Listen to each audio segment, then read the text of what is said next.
G'day everyone, how's it all going? I hope that you are all well and that you're keeping safe.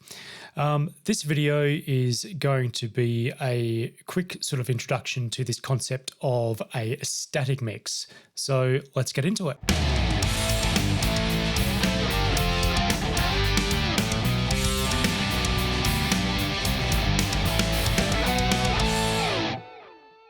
Okay, so here in front of me, I have the multi-track session of a band called Squashed Lizard, and this band comes from Tasmania in Australia, and the song is called Not the Place to Be. So first thing to notice with this song is that I have basically gain staged or clip gained each individual track here. And what I'm trying to achieve is that with all of my faders at unity level, so basically if I hover over this fader here, it's saying volume 0 dB. So all of these faders are at unity. What I'm aiming for is when I hit play, you'll see the metering comes up. It's basically the clips are hitting about minus 12 dB full scale. So let's have a quick listen.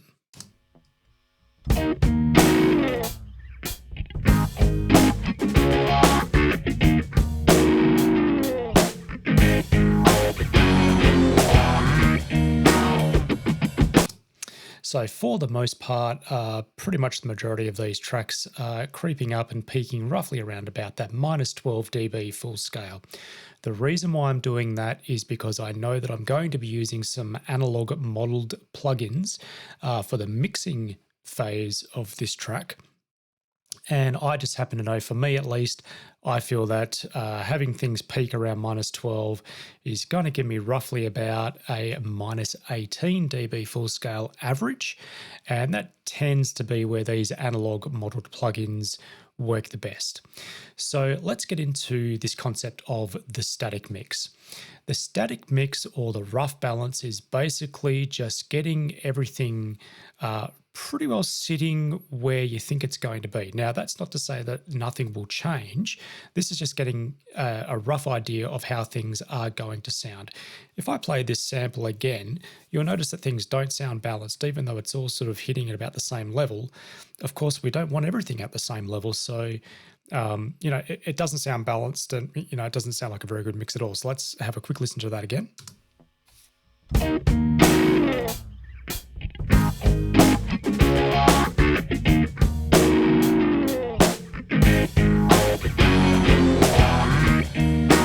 So we can hear that, this guitar too is, far too loud. The bottom snare mic, for my taste, is far too loud.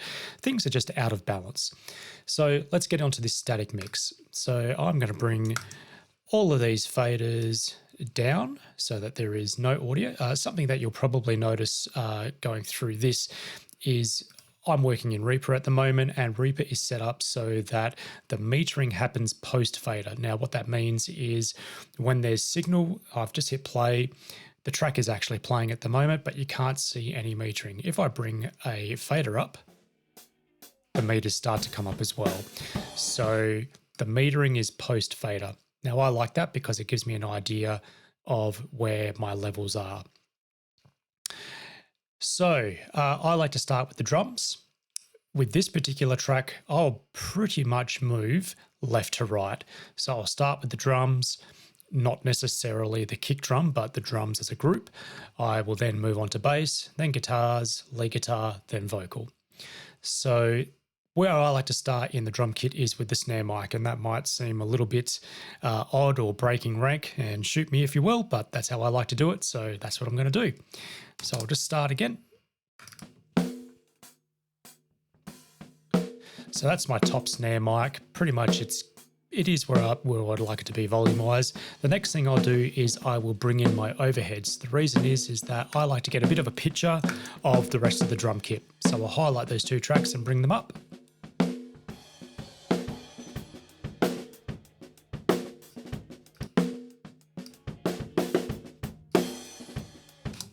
So I can hear the cymbals and sort of a bit of kick bleed, snare bleed, and that sort of thing coming in from those overheads, which is great. So what I'll then do is I'll just mute the snare top mic just to see how much snare I actually lose, to make sure that I do have enough of this close mic track in the mix in comparison with the overheads.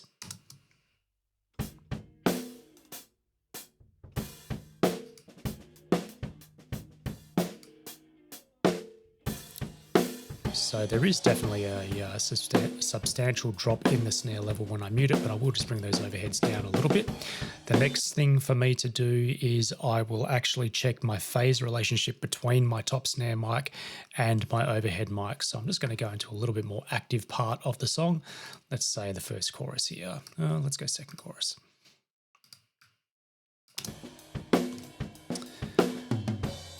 So basically this button here is a polarity flip or a phase reversal, or I guess a phase inversion.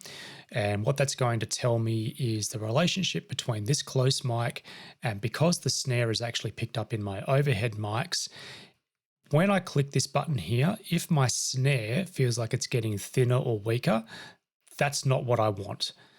So the idea is that I'm trying to go for a fuller, more robust sound. So let's see what happens, and let's have a bit of a listen to what happens to this top snare mic when I hit this polarity flip button.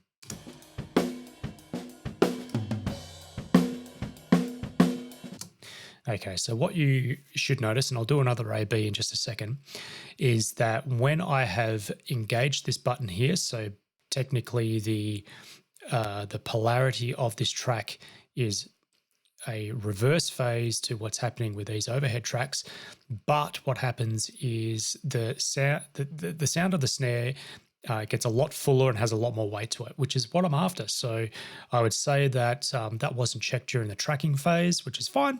This is why we check it in the mixing phase. So I'll do an A/B again and just have a listen to the snare itself. You'll notice that when I engage this button here, that there will be a definite more weight to the snare.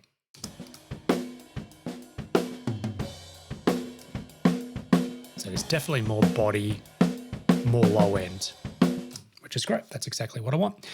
Next thing I'm going to move on to is just blending the bottom snare mic in with my top snare mic. At the moment, I'm going to mute my overheads and I'll just bring in my bottom snare mic. I'm actually going to accentuate the bottom snare mic at the moment because once again, I'm going to check my phase relationship between the two snare mics. So one snare mic is on top of the snare, the other one's on the bottom of the snare. The way the waveforms travel and that these microphones actually pick up the waveforms traveling off the snare drum kit piece itself will be different. So we need to make sure that they are in phase.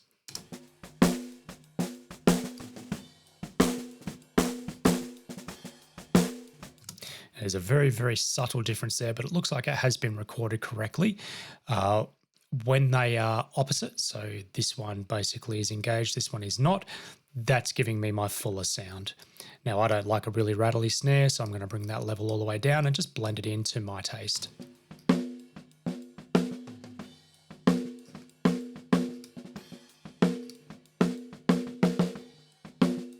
About there's nice enough for me. I'll bring in these overheads again.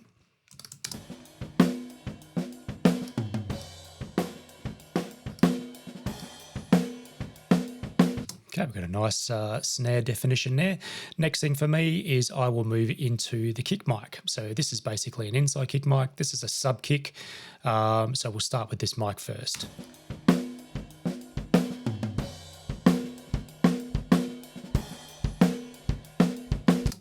So basically, I just want to get enough kick in there so that it's a lot more prominent than what we're just hearing from the overhead mics. And, you know, once again, this is our static mix. It's our rough balance.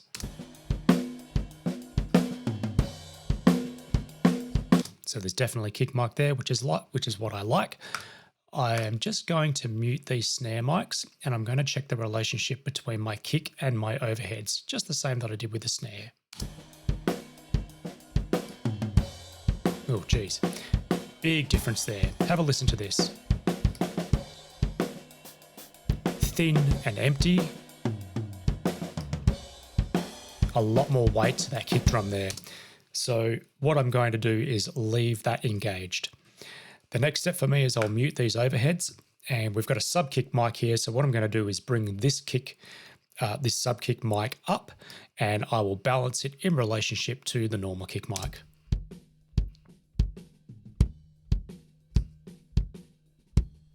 Just to give you an idea of what's happening with the sub kick mic, if I solo that,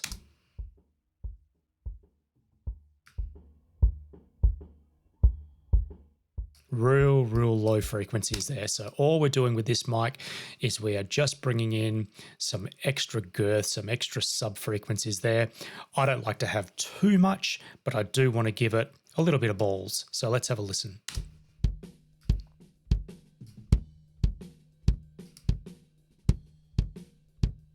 And that's with the sub kick mic muted, and I'll bring it back in.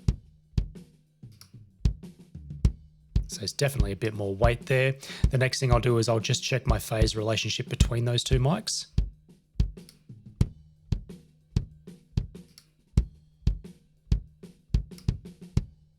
Okay, so you should be able to hear that when I have the phase button flipped on this mic, that the that the kick drum as a whole actually gets a bit thinner, which is not what we want.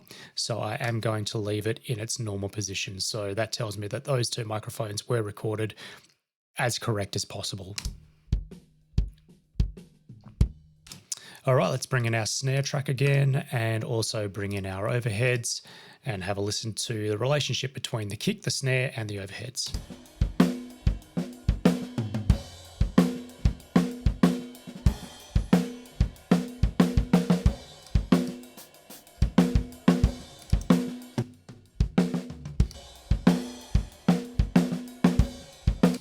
Okay, I'm happy with that so far. Rightio, moving on to our toms. Actually, before I move on to the toms, the next thing I am actually going to do is pan our overhead left and right.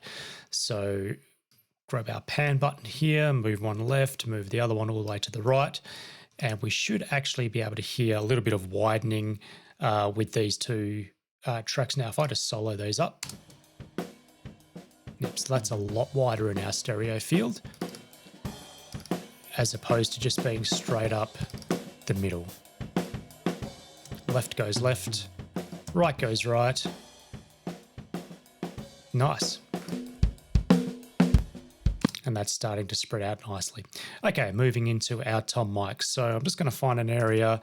I think there's a nice little section just before the first solo that we get a bit of a tom feel with both toms.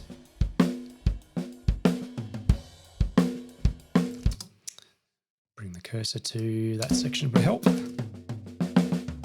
Okay, cool. So first tom, here we go.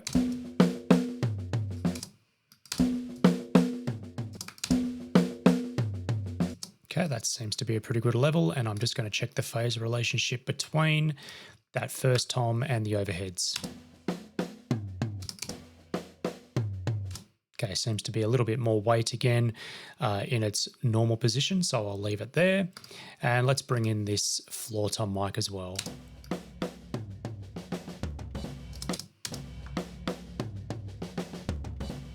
Now you can probably hear that this floor tom mic has a lot of resonance happening. That's something that I'll take care of in the mix.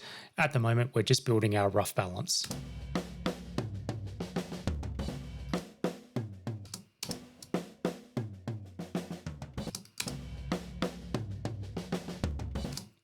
Okay, and now I will check the phase relationship between the floor tom and the overhead mics.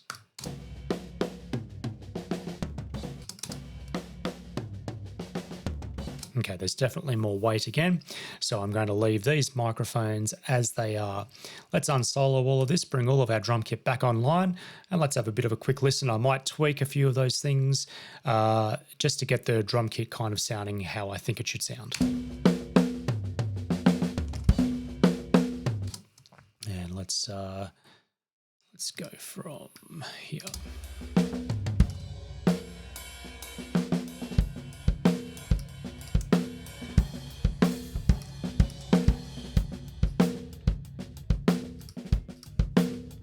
There's a lot of resonance in that floor tom mic. I'm not worrying about that right now.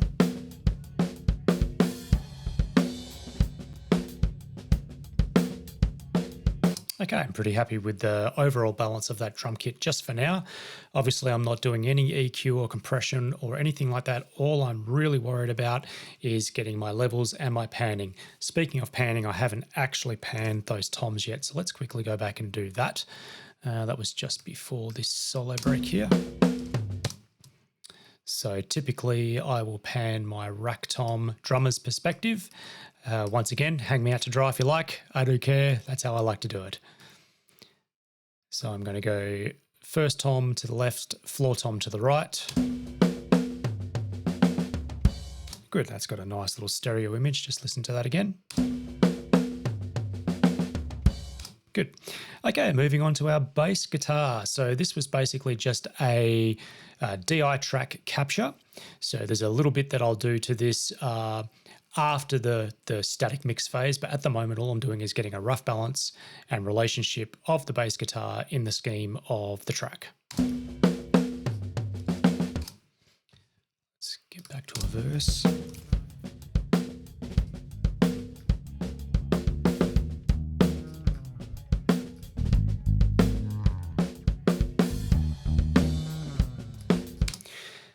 Okay, so that's probably pretty close. Now, what I'm listening for is my relationship between my bass guitar and my kick drum. So I'm just going to solo those elements for the moment.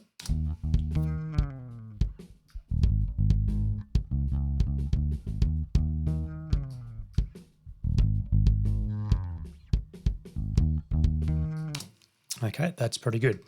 So, you know, the idea is not to obsess over this part. We're just getting our rough balance. Coming up next are our guitars. So we've got a left and right guitar here, or guitar 1 and 2, which I will pan left and right. They're both centrally panned at the moment, so we'll just bring them up and get a balance.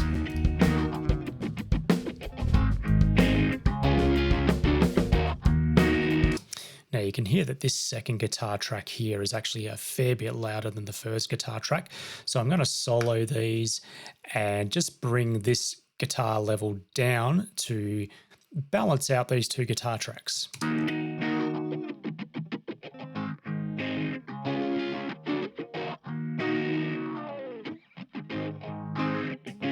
Okay, that's a bit better.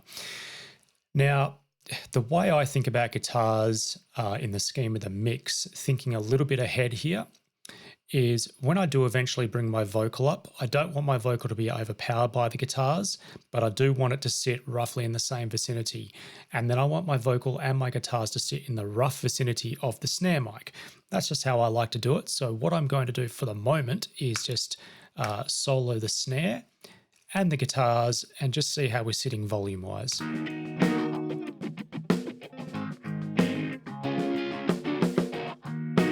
So the snare is probably a fraction loud.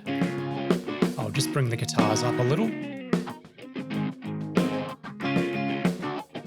Okay, that's pretty good. Now I'm going to pan these guitars hard left and hard right for now. I may change this panning, not make it so hard. Just for the moment, that's how I'm going to start.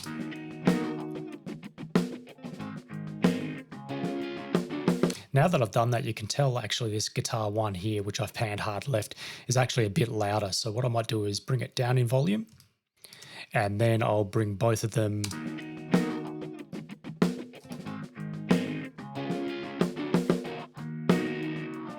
about there.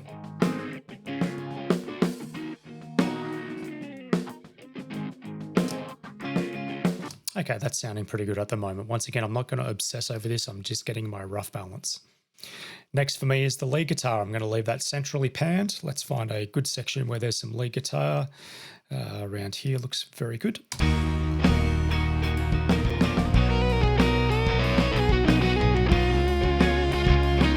I want my lead guitar to be sitting just on top of the other guitars. Once again, there's processing that's going to be happening on all of these tracks. I'm going to be having EQ, I'm going to be having compression. Some of these levels are going to change from where they are, but for the moment, this is where I'm going to have it.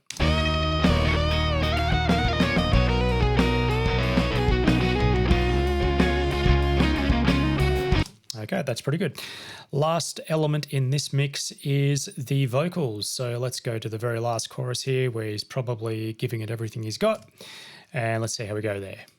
I am running away to a better day. Now, vocals are typically a very dynamic instrument in the mix, so I definitely have a way that I like to process the vocals. At the moment, I'm bearing in mind that I know that the level is going to dip down. It's going to maybe go a little bit loud, a little bit quiet. For now, so long as I get it roughly where it's going to be, then I'm happy with that. Now, I did mention earlier that I like to have my vocals, my rhythm guitars, and my snare roughly in the same area, with the vocals sitting slightly on top. I am running away to a better day. It'll be okay because I'm fighting my brain and my sense. Okay, I think that's sitting pretty good there. So I'm going to unsolo everything, and I think pretty much we are pretty well at the end of this rough mix or static mix section. So let's go from, say, the second verse here and have a bit of a listen. I'm losing my way, I'm getting led astray by someone who doesn't know my name. I need to get where I'm going and where I am going. I need to get there today. So the place I am going requires you to not know where you're going until you get where you're going, and it's not the place to be. I am running away to a better day. It'll be okay because I'm fighting my brain and my senses and everything that's keeping me on the fence of whether or not I want to be left alone. Okay, as far as a static mix or a rough balance goes, I'm perfectly happy with that. And that's pretty much all there is to it. So I'm going to leave this video here at the moment. If you're a sort of a beginner engineer, the static mix is definitely the place to start. Hopefully you enjoyed this video. If you did, please don't forget to subscribe to the channel. I'll be bringing out more videos as we go along. So sit tight for those videos. I'm really looking forward to doing that. And I will see you on the next video. Thanks a lot.